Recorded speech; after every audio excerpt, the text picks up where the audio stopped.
Welcome to this FEI Coach Education webinar on session planning. I'm Gareth Maher. I'm delighted to be joined by Niall Harrison, uh, Emerging Talent Programme Coordinator, and Richie Smith, who works in the Coach Education Department. Guys, thanks for joining us. Niall, just start with you. We're looking at session planning here. Quite simply, what is a session plan and why is it important with regards to coaching? Well, it's it's your roadmap, Gareth, really, from before the session even begins to when the session ends. It's your plan for what's going to happen during that period with your players, with yourself, making sure that we have a process in place that will allow the session to run smoothly for the players and for yourself. Before we ever get into the actual writing of the plan, there's always a few things that have to be kept in mind. Specifically, I would say who is the session for. When I say that, I mean the likes of the age group. So it's a completely different session for 8s, 9s, 10s than it would be for 18s, 19s, 20s.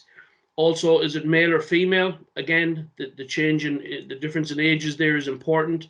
So that's very important. I think another factor to take into consideration is the size of the area you're using. So I know around the country, some clubs have a full pitch, full AstroTurf, floodlit, beautiful. But in other areas of the country, they're not so lucky, and it might only be half a pitch for their players, and then on the other half of the pitch, another group of players. So that's got to be considered. And also, the last one I would put in this category is when is training? Does it suit the players? Are you thinking that they're coming from school? They have to travel 15, 20 minutes. I know in the National League, there's players traveling maybe an hour and 15 to get to training. Well, if they finish school at 4:30 or 4:15 and training's at 5 o'clock, you're not going to have them. So that's got to be taken into account. And the two major factors then is the whole area of your style of play. How do I want my team to play? And the system of play that you may be using. Now, I know with the younger age groups, there's probably varying of systems, which is great, good knowledge, good learning for the kids. But for the most part, your training needs to revolve around those two factors, the style of play that you want from your players and the system of play that you use with your players.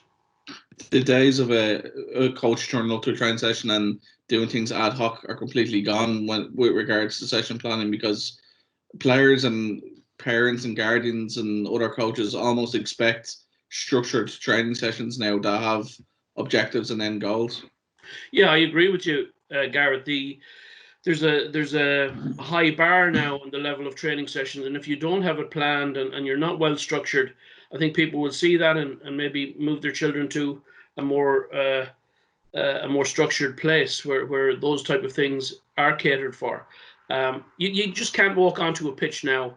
I don't think you ever could, and not have a plan in place. For those guys who are more experienced coaches, fellas that around the game 20, 30 years, it may just be a small sheet of paper with some key points on it, but you'll find the structure of their session is very, very good. For the younger coach, the coach beginning, I think having a session plan is absolutely vital. Can I just bring Richie in for a second, Niall? Richie, with everything Niall said there, one of the other important factors is surely time as well, isn't it? Like the time that you have allocated. Like you might only have a pitch for a specific period of time, or or players might be, as Niall says, coming and going at certain periods as well. Definitely, and it's probably as coaches how we can best use that time. So if it is maybe your training session is from 6 to 7, can you possibly meet 5:45 and maybe get your warm up done before getting into that kind of hour session where your hour then can be based on your objectives. So it's using the best of your time, and maybe your cool down and debrief and your questioning can be done after 7 o'clock with the lads in a circle as they're stretching. So it's best using the time, probably, Gareth. And the time for the coaches as well, as I say, like to prepare for that, to make sure when the players arrive, the cones are set out, all the equipment is ready to go, type of thing. Yeah, definitely. And that's where the preparation comes in, that You're not scrambling as you enter the pitch. You're logically setting it up from your warm up that's hopefully been done maybe to the side of the pitch before getting on at 6 o'clock, and then at 6 o'clock you're straight in, and it's set up then from 6 till 7. So you're not wasting time scrambling, setting up cones. Are we going from here to there? It's logically based and set up, and that comes from your preparation, as Niall says, before you even get to the training ground. Okay, so as anybody that's been on our coach education courses will know, this is the football structure that we use. So we're looking at basically 4 areas: attacking with transition to defend, and defending with transition to attack. I think pretty much everybody around the world is using this football structure at the moment. It's quite straightforward. You've got the attacking mode, but not forgetting about the transition to defend. So as we have the football, being in a position ready to defend, and when we're defending, that we also have the option that when we gain possession of the football, that we're able to attack quickly. Okay, so then within the 4 areas, we've got basically 2 parts in each area. So in the defending area, we're disturbing the build-up and we're preventing goals. So if you can imagine, within the opponent's half, we want to disturb their build-up. If they're trying to build up through the back, through the thirds, to play through the pitch, we're trying to disturb that in whatever method we use. And in our own half, then we're trying to prevent goals being scored, obviously. And out of that, we've got our transition to attack, so that when we win possession, can we quickly exploit the opposition's organisation? So there may be spaces to exploit there that we can penetrate and get in on goal. And then in our attacking area, we've got 2 areas again: the build-up, building up from the back if we want to go about it that way, and what are our methods of doing that. And then when we get into the opponent's half, we're looking to create scoring opportunities and score, of course, which is the name of the game. While all of that's happening, we've got to be cognizant of transition to defend. So we're ready to defend in a certain manner that on the loss of possession. Can I just touch on the transition to attack and transition to defend? Yes. A lot, like historically, football coaching would always be focused primarily on defending and attacking. But those transition periods are so important in the modern game, aren't they? To do stuff that you do off the ball as much as what you do on the ball in terms of movement. Absolutely, Gareth, you're spot on. It's those 2 areas are really, really key areas now. You see a lot of teams at the very, very highest level of the game have mastered the transition to attack and the transition to defend, the likes of the Liverpools, the Barcelonas, the Manchester Cities, the Bayern Munichs. These 2 areas are real massive areas to exploit. The transition to attack, especially if a team is defending in a low block or a mid block and they win the ball back in their own half of the pitch, within 5 seconds, it could be in the opposition net. So that's a big, big area. And obviously the transition to defend, we've seen Liverpool with the gegenpress, and they're getting after the ball straight away, wants to lose it. And Barcelona did the same, and you see City doing the same now. And this would happen within our underage teams all the way up, that we would be very, very heavy on the whole area of transition to attack and transition to defend. Very good. So this area, if you want to knock on the slides there, Gareth, I'll just briefly run through them. This is really the area that is key in our session planning. So when we sit down to write the session, and as I go through the session plan a little bit later, we'll see these. So we've got the aim of the game as such. We've already spoken about the team functions, the attacking, defending, and the 2 transitions. We've spoken briefly on the team tasks. So as you can see there, whether we're attacking with transition to defend or defending with transition to attack. And then we've got the football action model of where we're using the terms communication, decision-making, and execution. I think all coaches around the country would be using these words in a certain way, maybe not in that way, but in the manner that we work within coach education and player development.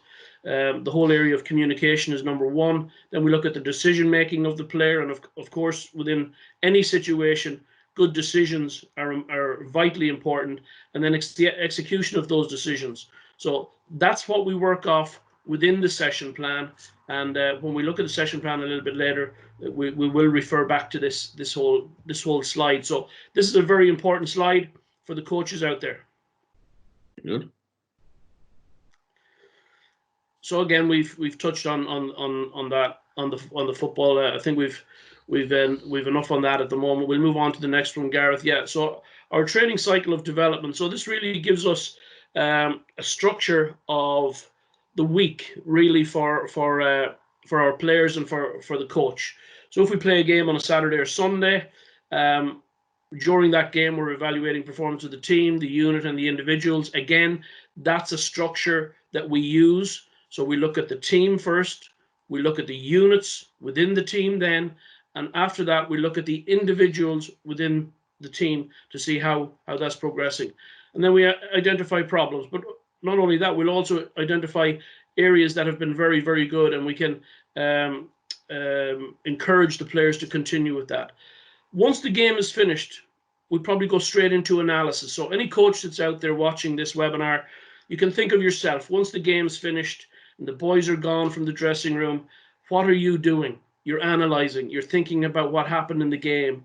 You're thinking about who did well. You're thinking about what went well in relation to training last week. So all that analysis goes on for some hours and with your staff. So then we have to look at training. So the big thing with training is, how many times do you train during the week? If you only train once, it's very, very difficult to make an impression from your analysis. If you train twice, of course, it becomes a little bit easier. But it's when you start moving into 3, 4, 5 times a week with the players that you're making a real impression on those players. So that's where the contact hours with the good coaching comes in, the proper training sessions, all of that. So we develop and create the training session, then correct the problems, and maybe even look forward and prepare to create problems for the opposition in our next game. Niall, do you think there's any merit in when you are identifying problems at the end of a training game to include the players, and if you do that process to involve them to elicit their feedback, that should be put in as part of your session plan, like, so that you're not running over time? Yeah, I would certainly have the players involved in as much as this as is possible. I would like the players' involvement. However, directly after a game, if it's been a poor performance, a dressing room can be quite heated. Yeah. You might not, as a coach, may not be thinking clearly, and I've gone through that myself, where I've said things after games, and when I will look back on the video the following day, I'm nearly having to come in and apologize on a Monday to the players. So be very careful with it. But I think when you get to the point of coming back for that first training session after the game, and if you have video analysis, that's the point where we can really make an impression and allow the players the opportunity to question and to analyze their own performance and each other's performance. Okay. Okay, so now we're really getting into the session plan, the actual writing of the session plan. As I said previously, this is your roadmap. This is what will take you from the minutes before you begin the session all the way to the end of the session. It cannot be underestimated. Certainly for inexperienced coaches, young coaches, I would encourage you very, very strongly to get your session plan completed before 15, 20 minutes before the session ever begins, that you know what's going to happen within that training session. You've got your structure. So I've looked at a few little things here that we will go over. I'll just touch on a few. So your session organization, obviously, you need balls, bibs, cones. Are you going to use a whistle? Are you going to use a tactic board with the players? Are you going to allow the players use the tactic board to look at information? The preview with the players. What's your style with the players? What's your manner with the players? How do you control the players? And we're very much of the opinion now that your style and manner will either lend you to the players or it'll take you away from the players. So that style and manner that you have with those players is very, very important. Obviously, we get into the orientation, the learning, and the implementation phase. I've just mentioned a few little things here, but we'll go through it in more detail. So in the orientation phase, something to look out for. What's your coaching position? And I always say to the coaches, can you see everything? And make sure you're not in the way of the play. So 2 simple little ideas there. Can you see everything? And am I not in the way of the play? So the last thing the players want is the coach in the middle of the training session. A boy tries to play a pass, a boy or girl tries to play a pass. It hits the coach because he's in the way of the pass. That's not good. So your coaching position is important. In the learning phase, I always say to our coaches in the education and within the Emerging Talent Program, this is where you're planting seeds. And you're hoping that you're going to cultivate those seeds either somewhere in that training session or in a game in the future. And then in the implementation phase, we're allowing the players to show those seeds have been planted and they understand how to move on with that information. Then in the debrief, very briefly, we're looking at questions and answers, questioning of the players, allowing the players to answer. However, if answers aren't forthcoming, that'll tell you 2 things. 1, you haven't got your message across, or 2, the players definitely don't understand. So if the players don't understand, we're in a pretty difficult situation that we need to go back over it again. But in the debrief, that's your point where you can really find out about, well, has my coaching worked? Are the players showing me an understanding? And then I can work forward from that. And then the last 2 parts, absolutely vital. Session reflection, looking back on the training session, how it went. Did I reach my objective? Did I focus on the correct players? Did those players get enough attention? Have we rectified the problem? And then the self-reflection, my own self-reflection. How was my coaching? How was my manner, my style, my control? Was I in the way? Was my coaching position good? Did I have a clear understanding of the key coaching points? So that's our coaching process. Okay. Again, for the coaches out there, these are our little points that we would make to the coach as planning and organizing. Have a very clear objective for the session, very specific. The more specific you can be, the clearer that objective will be, the clearer your work will be on the pitch. I always tend to work back from the 11v11. So the problem was in the 11v11. Let me work back from that, and then I'll get to the focus area. So looking at the big picture first and working down through the smaller numbers, and that's how I'll develop my training session, from smaller numbers back into the 11v11.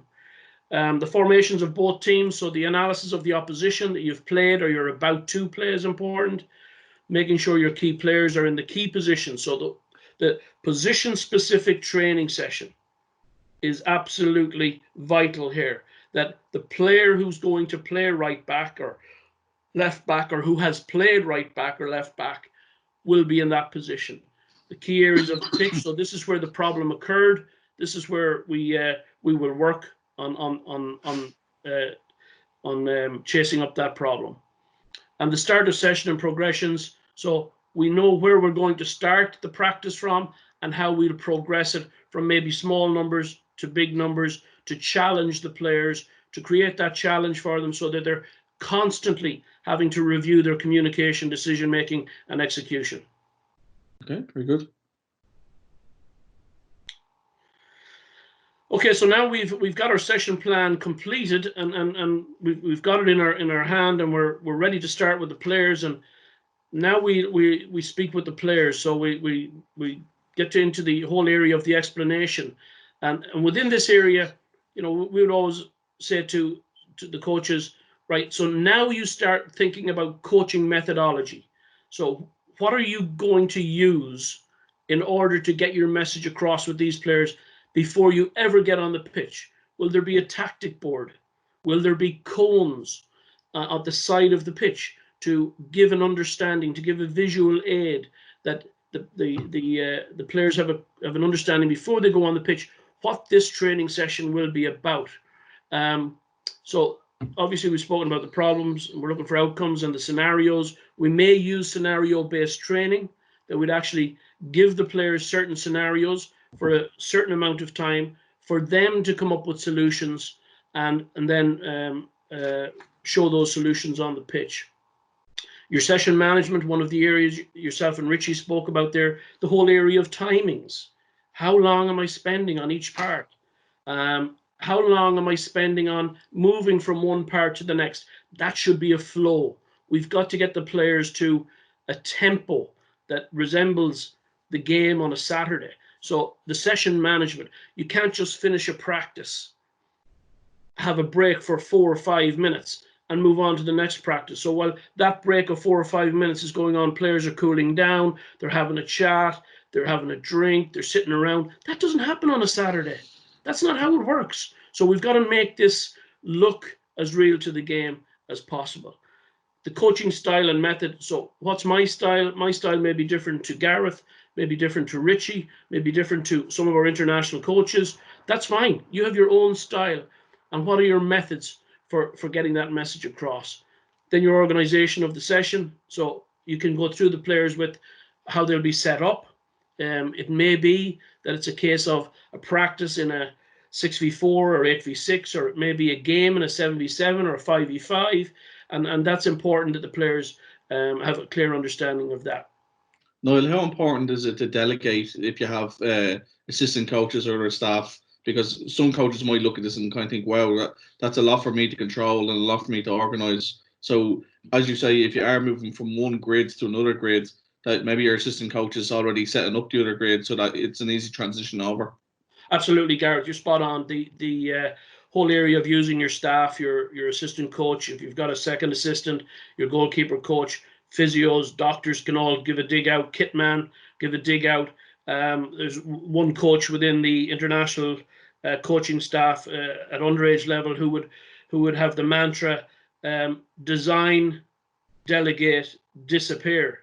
So he would have the idea that he will design the session, he will delegate certain things, and well, he wouldn't disappear, but he'd coach. But it's certainly delegation is a big area when you have a coaching staff. But we must remember as well that in grassroots football around the country, it may be just one parent with another parent who are doing it for the love of the game, for giving their kids the opportunity. And hopefully this little webinar today will give them a little bit of an insight as to how to organise their session. And again, just on that point, that is important. If it is the one coach at a grassroots level, that their session plan is so important that they get their 15 minutes, 20 minutes beforehand, set up the different grids. If it is them operating it, and then everything flows so smoothly for them then. Yeah, absolutely, Gareth. That's for sure. When you're an inexperienced coach and you're on your own, it's more important to have a session plan. It's more important to be there earlier to get everything set up. For the experienced coaches like we have in the international teams, fellas that have completed their pro license, their A license, their elite youth, they're getting away with a brief session plan. But for those inexperienced coaches and coaches at the grassroots level, it's very, very, very important. Okay, so now we're into the orientation phase. The players are on the pitch, the ball is rolling, and we're really in the first part of the training session. So either the training session or the practice, and we're just checking on organization, making sure that everything's okay, that we have influenced our own team, we've influenced the opponent, that the teams are in the correct systems and playing to the correct strategy, and the organization is correct, and the tempo of the game is real to what it will be or what it was on the Friday or Saturday or Sunday. Just one point I'll make on this as we're here now. So within our coach education and within our player development programs, we would talk about two types of session. One is reactive and one is proactive.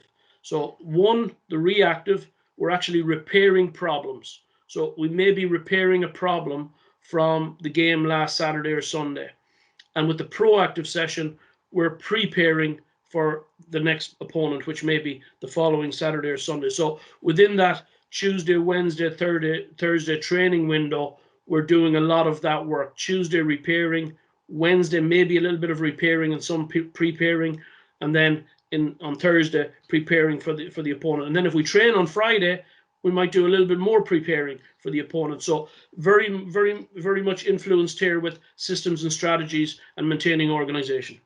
That's really important, Niall, isn't it? Because if you don't address what went wrong in your last game, and you just continually are moving forward all the time preparing for the next game, well, you're not really addressing the problems then. Correct. That's it in a nutshell.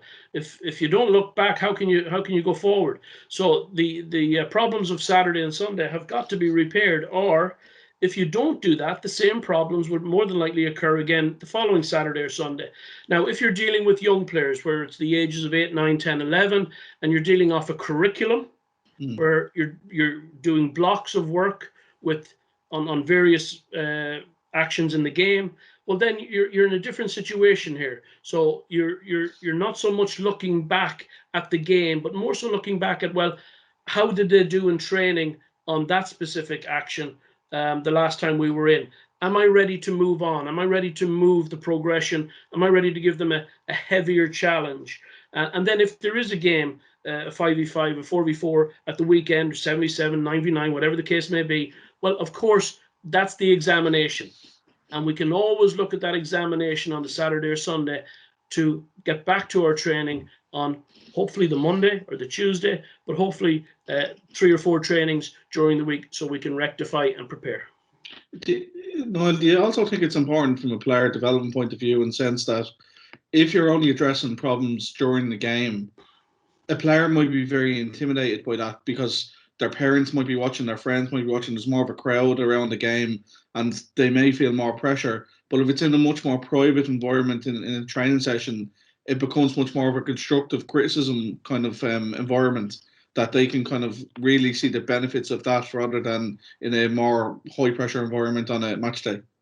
Yeah, I think there are ways of doing it, Gareth. I think within a match day, there's a lot of things going on, and obviously the game will be going on. But if there's a break in play, an injury, or the ball goes out of play and it hasn't come back, you may be able to have a quiet word with the player. But yeah.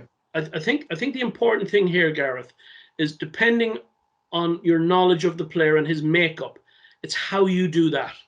The other thing I would say on this is that it's better if the player understands the problem rather than you telling him the problem. So I would be in the whole area of asking the player the question of what happened and asking him then, okay, so what might you do differently the next time? And if the player can come up with that, I'm totally satisfied. Now, if the player cannot come up with that, I may have to help. I may have to help then. But remember, we're teaching the game here. So the manner in how you do it, I think is very, very important. I think during the game, if there's a break in play and you can get the player's attention and ask him the question and speak to him in a nice, mannerly, learning fashion, a safe environment, then I think you're in a good place. So that's important. That how you do it is key here. Okay. Okay, so we're moving on through the training session. We're probably in around 20 minutes here now. We've 25 minutes, and now we're into the learning phase. And as I pointed out previously, this is the whole area of planting seeds, and that's why it's called the learning phase. This is where we want to see players making good decisions, communicating correctly with each other, but also being able to communicate with each other considering the opposition. So the whole area of getting the key coaching points across here, and this can be done in a variety of ways, and this is where our whole area of the coaching methods comes across. For years upon years, we were always formed through the one coaching method of having an intervention. So we're actually going to stop the play, we're going to go in, we're going to intervene, and we're going to tell the players what to do. Well, like everything in football, that's evolved.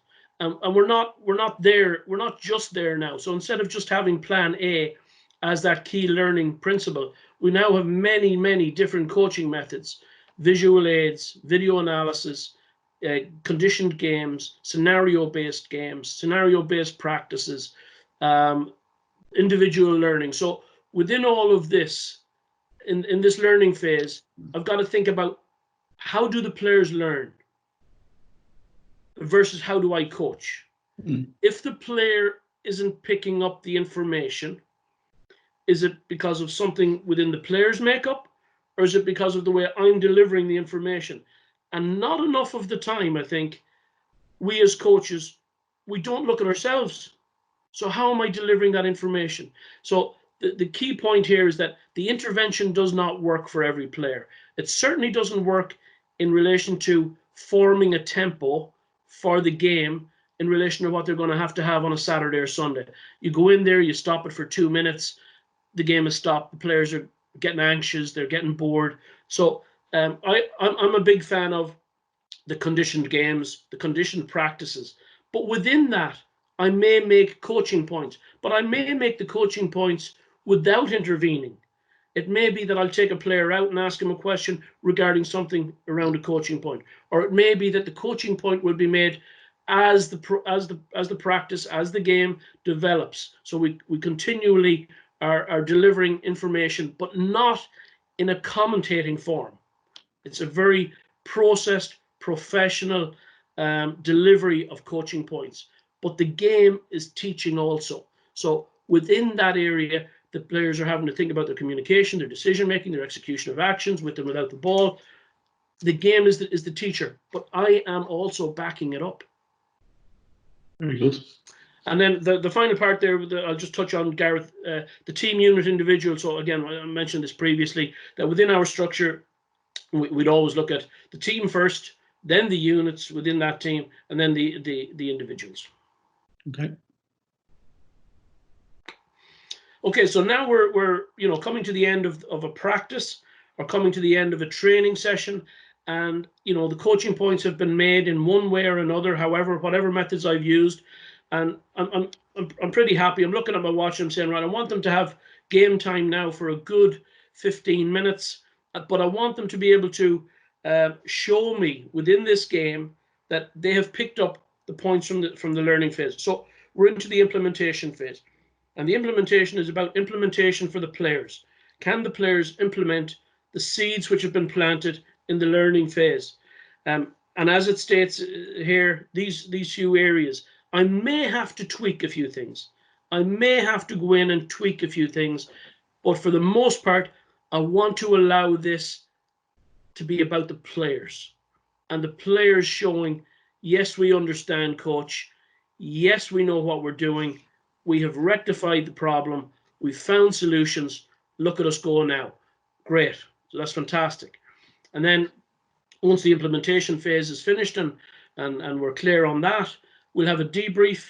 We'll come back in. I like to use the tactic board with the debrief. I like to ask the questions. I like the players to use the tactic board rather than I use the tactic board, because I've got to walk away understanding that the players understand. So I ask the questions, you use the tactic board, you show me. So it's an examination of the player's knowledge from that coaching practice. And the last point there, the leading questions. Can you give us an example of a couple of those? Well, I always say to the coaches that I work with that the question cannot be answered yes and no. If it's answered just with a yes or just with a no, you're not getting into the detail. So the open questions, the question, what would you do differently the next time? Well, you can't answer that yes or no. Yeah. Well, why would you do that the next time? So now you're starting to tease it out and find out and say, okay, this fella's really got a knowledge of it. And, in the National Academy now, Gareth, we've got the kids at under 12s, 13s and 14s. And I would do some tactic work on the board with them before we go out on the pitch, so previewing the training session. And it is absolutely unbelievable what these kids know about the football game. When they're asked the questions, It's incredible what they know about the game. So don't be afraid of asking your players the questions. They will bamboozle you with some of their answers. That might show up some coaches, maybe that. Yeah, exactly. Yeah, exactly. Okay. All right. So now we're off the pitch pretty much, and you know, we're in a different zone of thought. And we're having a reflection on self-reflection, but also the session reflection. So there are some questions here that that one can ask of himself or his staff, and it's good for this. If you have a staff, it's fantastic to sit down, have a cup of tea, have a chat about the training session, have a chat about the players, a debrief on how it all went, and these are some questions that you can ask of each other. So the session reflection is very, very important. And for me, this is where the planning of the next session is beginning. So we're reflecting here on the session, but in the same instance, I'm thinking about the next session.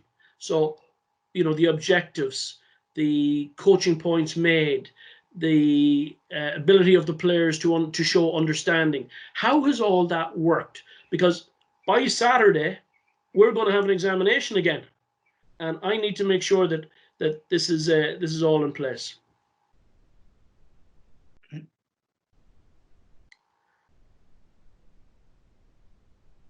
Okay, so before we just get into the final summary, and the coaches can see exactly there, it's just a little brief on going through some things. But within all of that, then, when you get away from your staff and you've had your session reflection, it's time for self-reflection.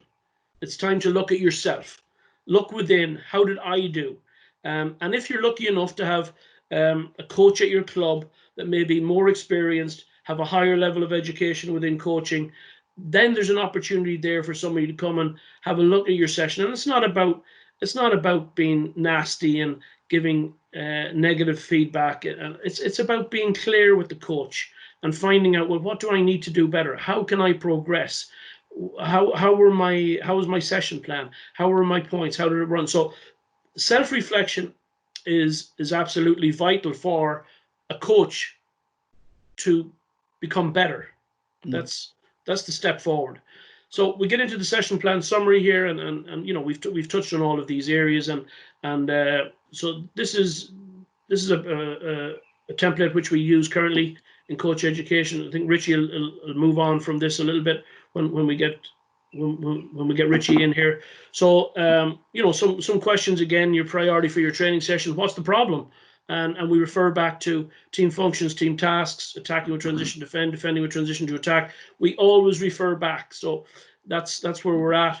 Who are the key players where this problem occurs? Making sure that I'm focusing on those key players. Where on the field does the problem occur? Is it on the wings? Is it central? Is it at the right back and the right winger? Is it at the left back, the left winger? Is it at the centre forward and the midfield players? Is it with the centre backs and the midfield players? So who are my key players here? And why does that problem occur? So if we can answer these questions, we should come up with a recommendation for a session plan. And there could be a few recommendations. So you could be in a point then, well, which is the more important? I have to prioritize. I cannot do all of this in one session. I need to have a clear, specific objective. So within that prioritizing of the recommendations, I'll say, right, I'm going with this. And you may find that you're a coach that loves doing defending work.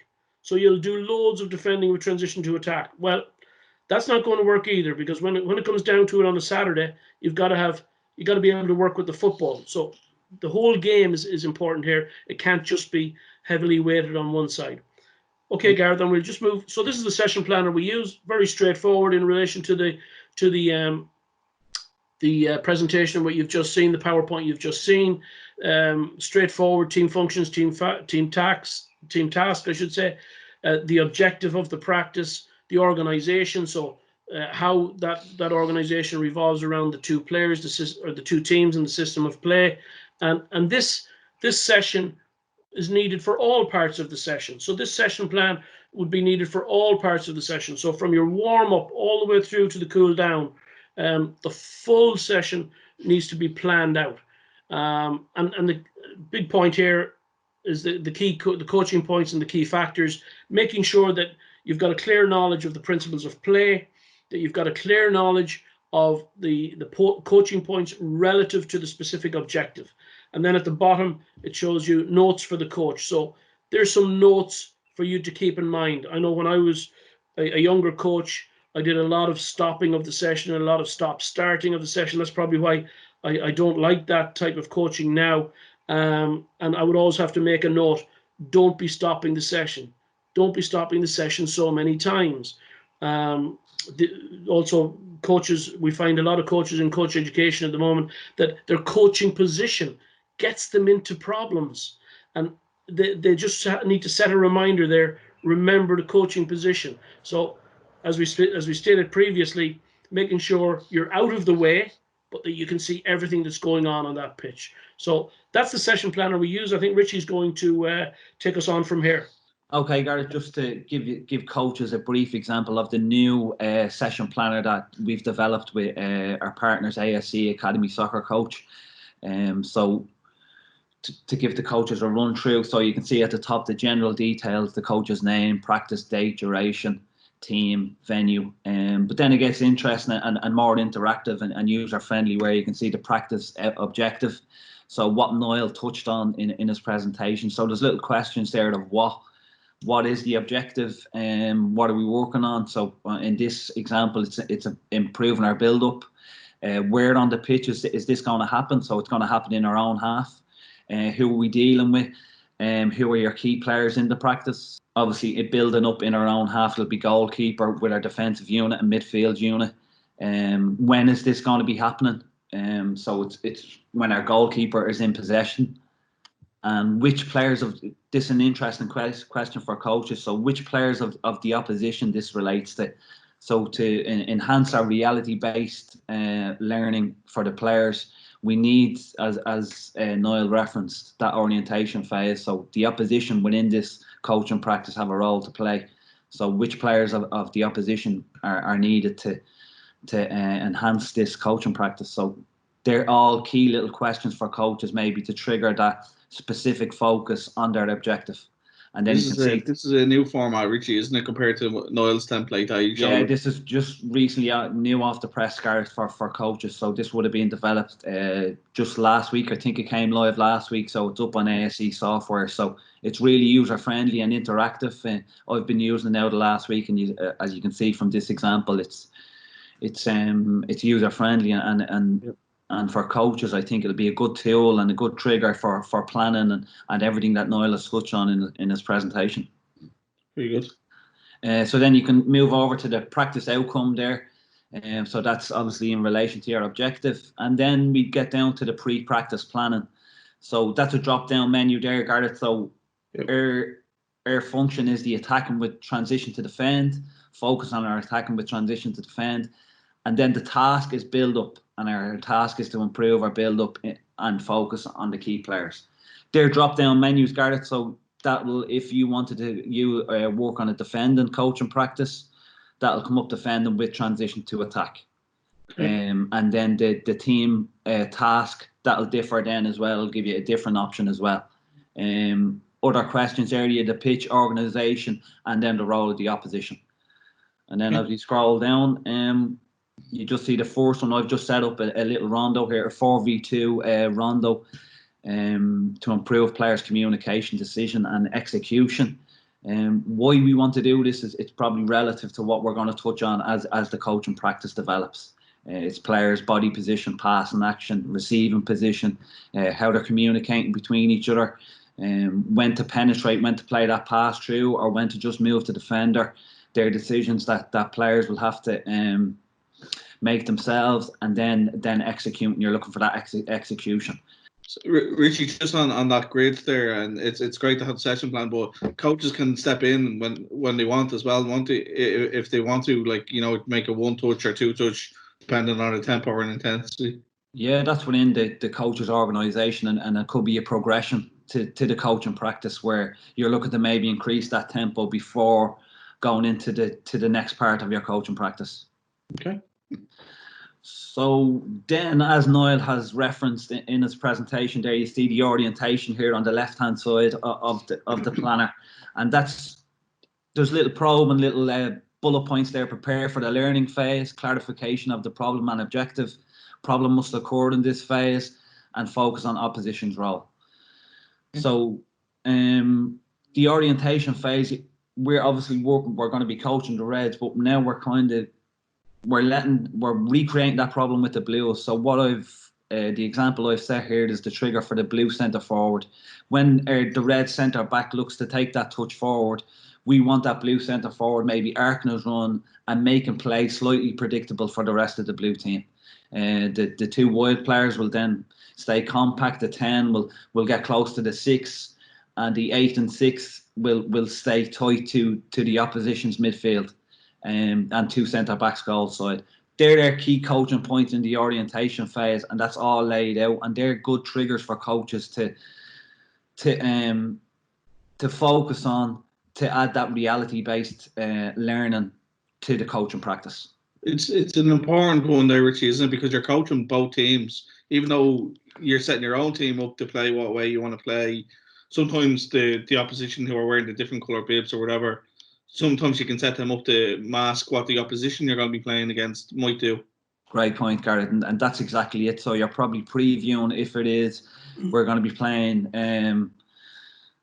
Shamrock Rovers or Sligo or Cherry Orchard the weekend.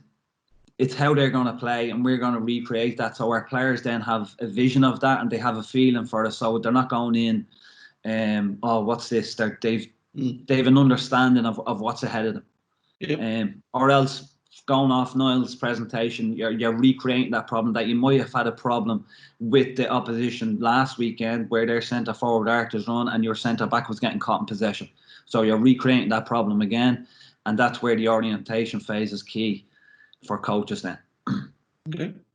And then just scrolling down, we're into our learning phase. So this is where our coaching points then and our coaching methods. So as you can see on the left-hand side again, our couple of bullet points: interventions, questions, repetitions. What method are you going to use? Demonstration. Will you need to use a demonstration? Using different scenarios, and no over-coaching. So as Niall says, if you can get the players to problem solve themselves and guide their learning, and asking them questions of, okay, if that pass isn't on, where else could you play it to? And guiding their learning maybe through this phase. So you can see my coaching points on the right hand side: the passing action of the goalkeeper to the centre back, the receiving position and body shape of the centre back, the full backs offering us width but must be a passing option so they're not going missing. Position, angle and support of our 6 if our centre back does make that move into midfield, and the creating a movement maybe away from the ball from our 8 and 10 to create that space to play in midfield, and then our centre forward staying high and occupying 2 centre backs.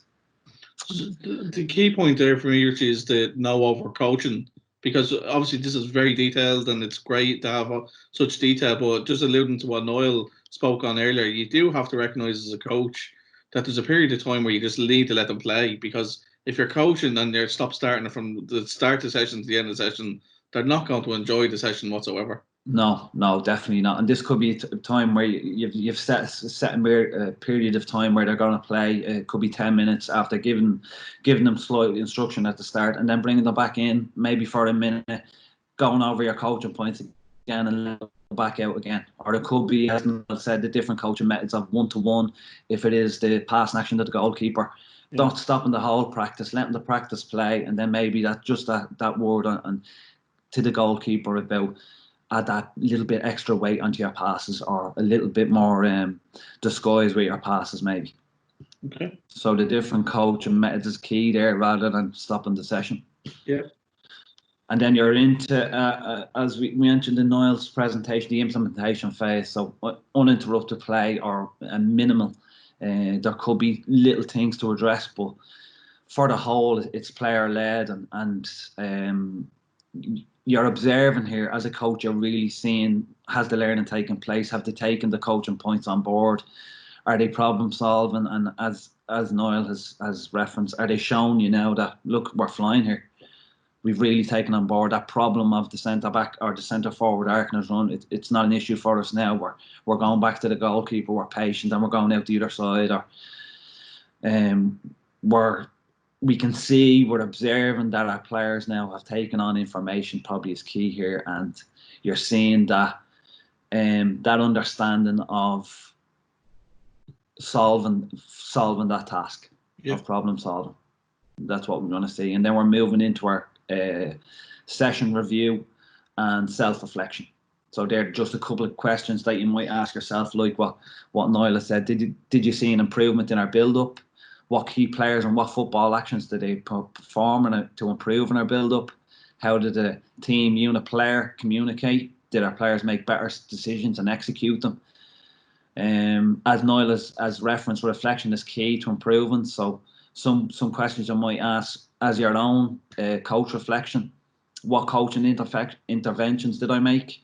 How many players did I affect with my coaching interventions? What coaching methods did I use? Were they effective?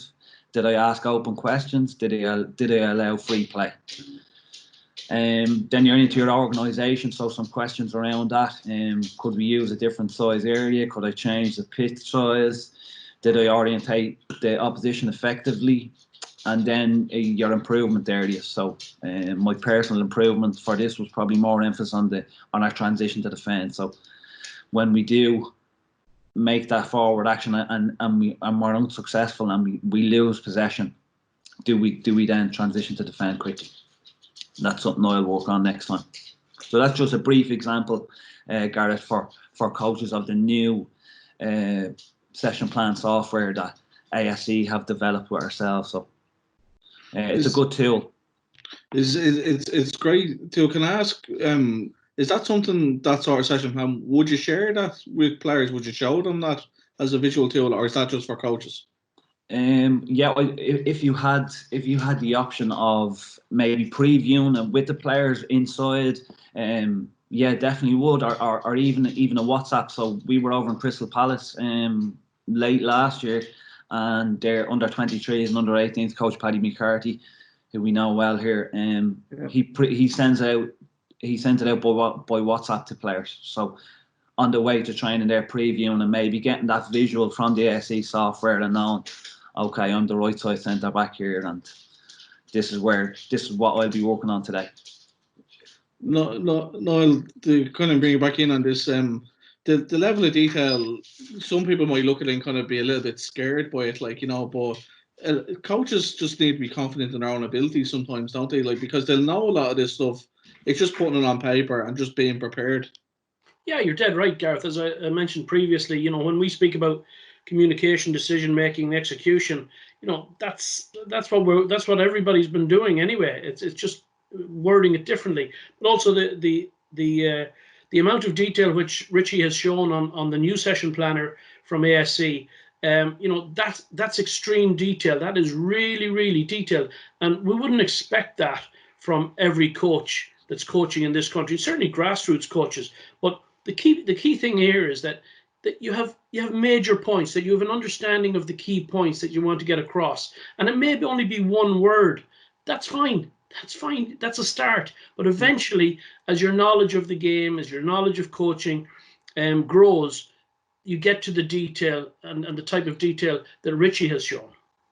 Yeah, without this coming across as propaganda or anything like that, I was going to say, for any coaches who might be a little bit uncomfortable in this area and want to know more, that's the whole purpose of the coach education courses that we put on, is that we're there to facilitate the coaches, we're there to educate them and to assist them as well, Richie. Oh, that's our main role and objective, and we've all started somewhere, Gareth, whether it's our PDP1 coaches to now developing through, we've all, and I think our coach education pathway, it's user friendly in a way that it's coach centered. So what we want is player centered, and we duplicate that by being coach centered as well, and interactive, and coaches take ownership of their learning, and we facilitate that from PDP1 all the way through to pro license level. Because I was going to say, it's like Gareth, in when we're working with the players, we want a safe learning environment for the players. Well, now we let's move up a gear here. So for us as tutors or instructors on the courses, we want a safe learning environment for the coaches. We want the coach to feel comfortable in this environment. I think you learn better when you're in a comfortable environment. We will take you out of your comfort zone, don't get me wrong, but that'll be the challenge of progression as you move forward. But we certainly want to develop the courses, develop the education courses in a safe learning environment. Yeah, and it's so important, Niall, isn't it? Because, again, coaches who might feel a little bit daunted by this, like, oh, that looks like a lot of work for me, and I'm only going down coaching the kid on a Saturday or something like that. Or the other one who says, I'm not sure if I understand all of that, like, and kind of implement it. We provide that, as you say, safe learning environment for them, because not just from the coaches and the coach educators, but their peers on the course as well will help. Yeah, of course. That's exactly right. That can never be underestimated, your peers on the course, because you will have group work to do with peers on the course, and you have certain tasks that you'll have to do in a group, but you also have individual tasks. But from our position as coach educators, our job has got to be to find out that the coaches are gaining an understanding, just as the coaches go back and find out that the players are gaining an understanding. And how we go about that, the instruction methods are various. So we're hoping that people will come on the course, enjoy themselves, have a good time, make a lot of new relationships with their peers, but also take away some very, very important information. Richie, this all comes back to the importance of session planning, doesn't it? Because I know when I played, even at senior level, I remember one time we played a game and we had a corner kick and nobody knew who was taking the corner kick, what runs we were making, who was marking who, and we all turned to the coach at the sideline and he said, "Figure it out yourselves." Like, and I was kind of thinking, well, surely we should be practicing this in training, like. Yeah, definitely. Players need to know their roles and responsibilities. I feel within coaching practice, then leading into games, our session planning is key to that. If we're not prepared, and as our old assistant manager Roy Keane once said, "Prepare to fail to prepare." I think that's paramount as coaches. So we need to put time into our preparing, even if it is 10 minutes of focusing in on that objective. What is the objective of this coaching practice? If we're specific on that as coaches, then our players have a much better chance of gaining that understanding and then perform and improving their performance, their actions, their decision making and execution. And like, obviously, not every single level we're looking to develop players to become the elite. Like, a lot of the times this is just about enjoyment. It's about playing sport and getting the most out of it. So the players, regardless, will appreciate the work you do on a session plan, regardless of the level. Definitely, even if it is just an open grid area, as I'll show on our next example. But having that and knowing that's what you're going to do, that'll come through to the players. The players will know that this is part of your objective, this is part of your coaching practice plan. If you're winging it, you will be found out. As Niall says, players now, they will understand when coaches are not prepared and are not do not have an objective. Okay, so this is just another example, Gareth, for our coaches tuning in, of a coaching practice plan that we want to try and go through from warm up to cool down. So you can see this example. It's a multi-direction football action warm up. So we have the players performing different football actions. The area is 20 by 20. It's an open area with 6 or 7 footballs. So we want some players passing and receiving, some players running without the football. So you can see it there. The most important part of the warm-up, though, for me, is probably building that connection and making it fun. I think at all levels, from PDP 1 to pro license level, if you can build that connection and it's fun and players then are engaged with you, I think it's going to make your coaching practice run a lot more smoother when it gets to that end point. Of course, you're going to have coaching points that are relative here in the warm up in the depths of the session, as in a good receiving position and open body. But you can get that in a fun and connected type of way, I feel, in the warm up, and players will appreciate it. You can see the layout here, so the communication, decision making, and execution. That'll be the format throughout the slides, and that's just another trigger for coaches to see, are my players communicating? Are they making decisions? And then are they executing them? So I think in the warm-up, that'd be key for me. It's a football type warm-up. It's different football actions, but you're making it fun and you're building that connection. Okay. And then it's just into our 4v2 rondo, as we touched on in our previous coaching plan. So for coaches, again, to ask that question, are my players communicating, making decisions and then executing them? And I think with rondos, with the opposition there applying pressure, that decision making is key. And then you're looking maybe for the execution of football action, of their football actions, that passing action. Yep. Then you're just onto, you're probably getting into the bones of your coaching practice now. Your objective of attack and function will focus on our build up. So it's an 8v6 plus 3. So we can see our 3 players in the opposition's half, and we're looking for the Reds to build up from the goalkeeper and then find one of them 3 players with a good passing action. And then their transition to defend. You can see my coaching points there in the ASC template, or in the ASC software that I've just dragged over, and my coaching points, or my key coaching points, are there. And it's then also important there, isn't it, to use all of your players in the coaching session? Yeah, definitely. So you mightn't have the full 18. You might only have one, or you might have 16 or 17, or a player might have gone down injured. So then that will rotate to 2 gates. One gate would be free. So there's a little bit of coach or adaptability within the coaching practice then. And then the bottom left again, as always, our communication, decision making, and execution. And you can see our notes there in the bottom. So just going on your previous question, so using numerous coaching methods, Gareth, so one-to-one natural stops, coaching in the flow, allowing players freedom to problem solve and guide their learning using open questions and effective coaching points. Then it might change. You might have the opportunity to then bring in your second goalkeeper. So we've just added in a goal down the end, and we've slightly conditioned the coaching practice now by cutting off with cones there. You can see it.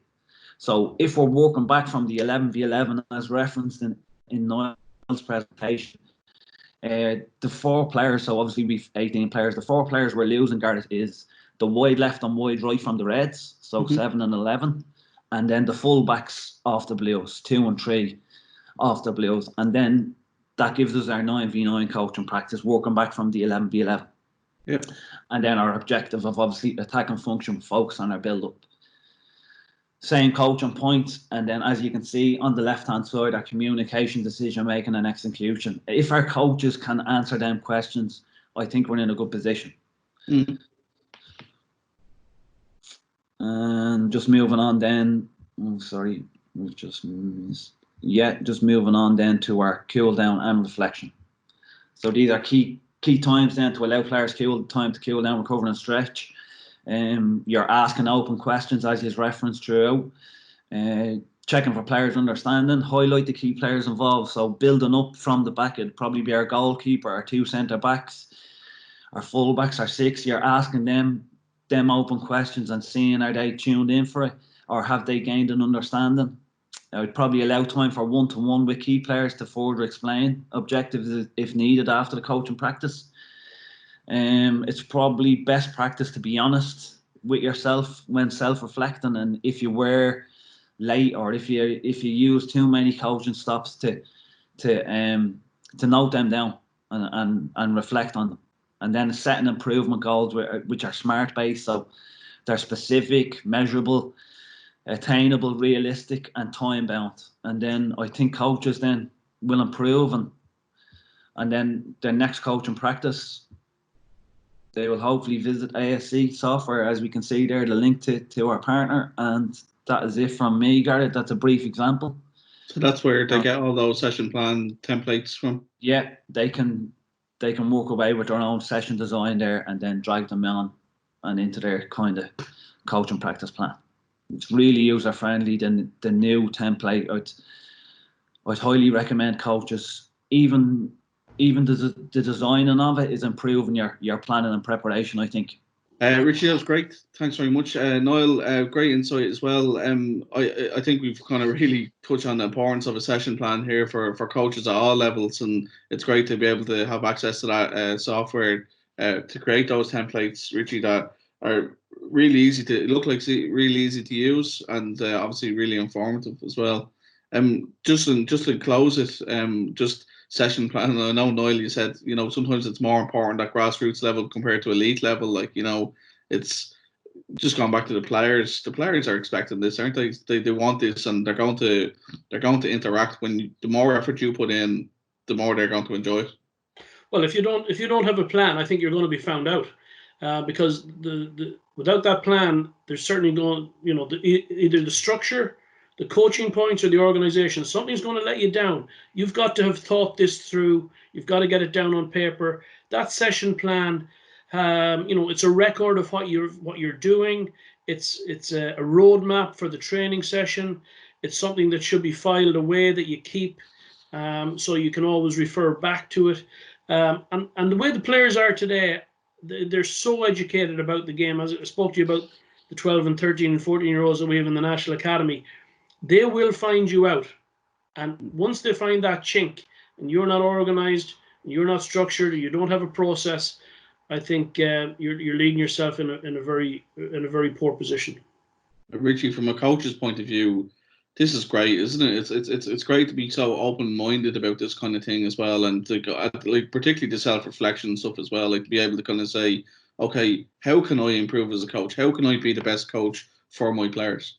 Definitely. If we're asking players to after games or after coaching practices, write down two things we can improve, or two things we done well and two things we can improve on, I think we should take that on board as coaches after every coaching practice. Just a couple of points, some things that you did do well, so reinforcing the positives. I'd be a big believer in that. So yes, I was on time. Yes, I was organised. Maybe me coaching stops need to improve. I didn't need to stop it that much. And then reflecting on that. And I think if you get into that process, Gareth, I think you're in a good place. Guys, thanks very much. And thank you for watching this webinar. Hopefully you got a lot out of that. And for anybody who is interested in different session plans as well, we do include a free session plan that's made out in our Coach Education newsletter. So make sure you sign up to that as well. Thanks very much.